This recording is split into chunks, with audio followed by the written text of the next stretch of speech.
pleasure to be here. I'm Jorge Castañeda. I'm an economist with the World Bank, and I have a problem.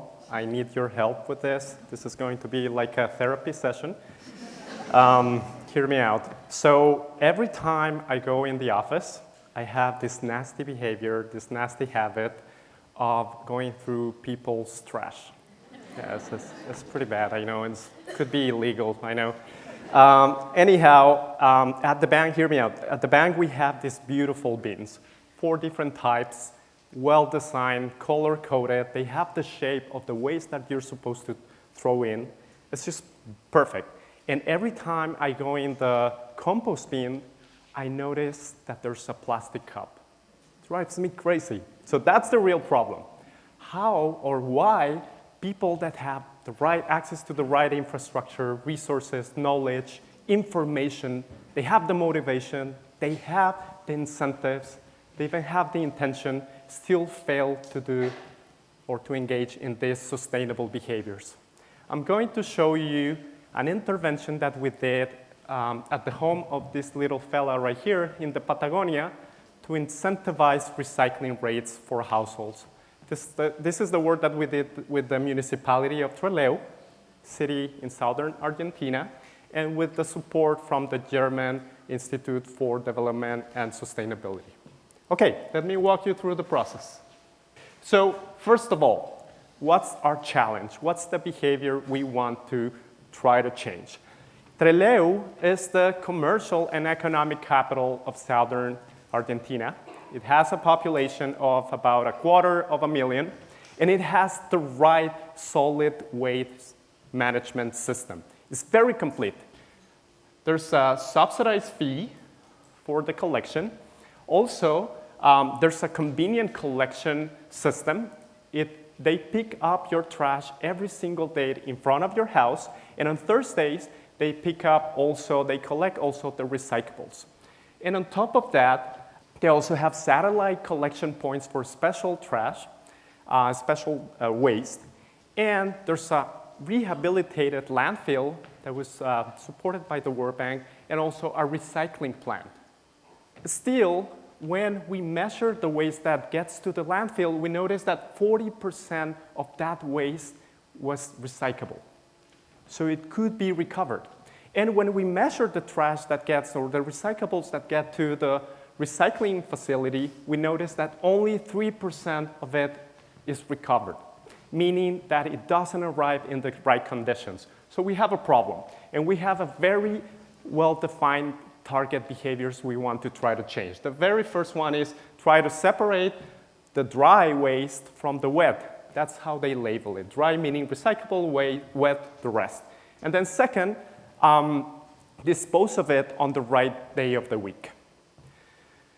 After defining our problem and knowing more about the context, we went ahead to diagnose what was driving these behaviors.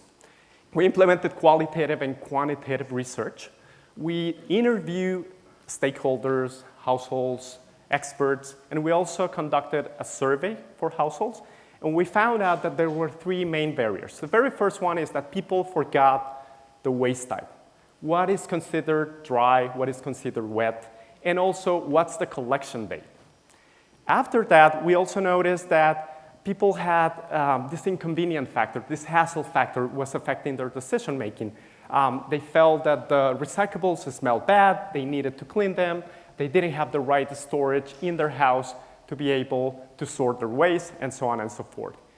And even for people that had the information and had the right infrastructure and motivation to do it, they asked themselves, what was the point? What's the benefit of recycling? And more importantly, what is the consequence of not sorting my waste? So with that in mind, we went ahead and designed an intervention using an existing communication channel that the municipality had with its citizens. So we provided information. It's like we didn't learn about the previous presentations. Still, it matters. It matters. It also matters how you package this information. This is precisely what I'm going to show you. So the municipality was distributing these letters already.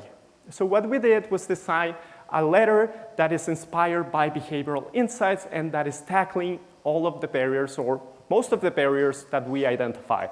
So first of all, it was personal. It was addressing the neighbors from Trelew, it was very simple in reminding people that they needed to sort their waste and categorize it between dry and wet, and also dispose of the dry waste on Thursdays.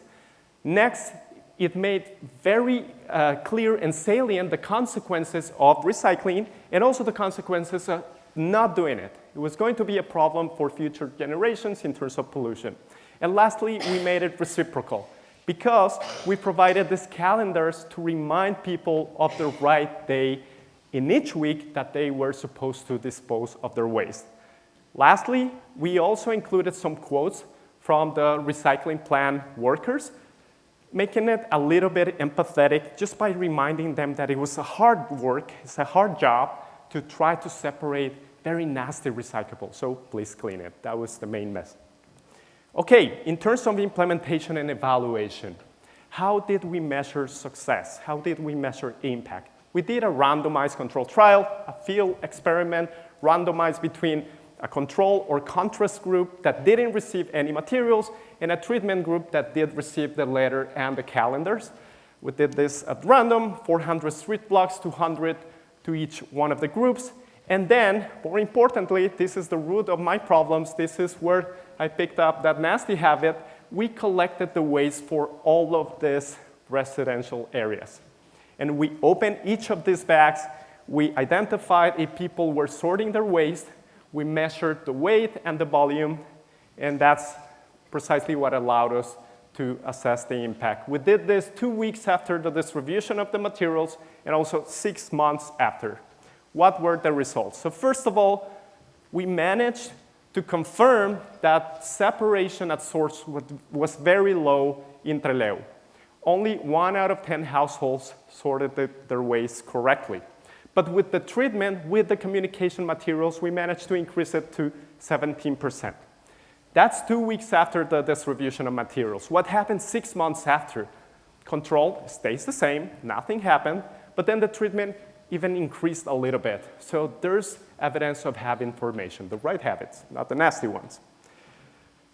What did we do with this information?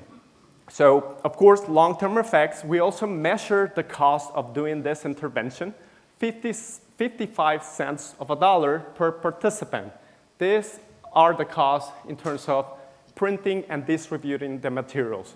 And because of this very powerful, cost-effective intervention, it was the municipality itself that decided to scale up to all residential areas. Lastly, we managed to document all of these in very beautiful knowledge products. I invite you to check them out. And that's it. Thank you so much.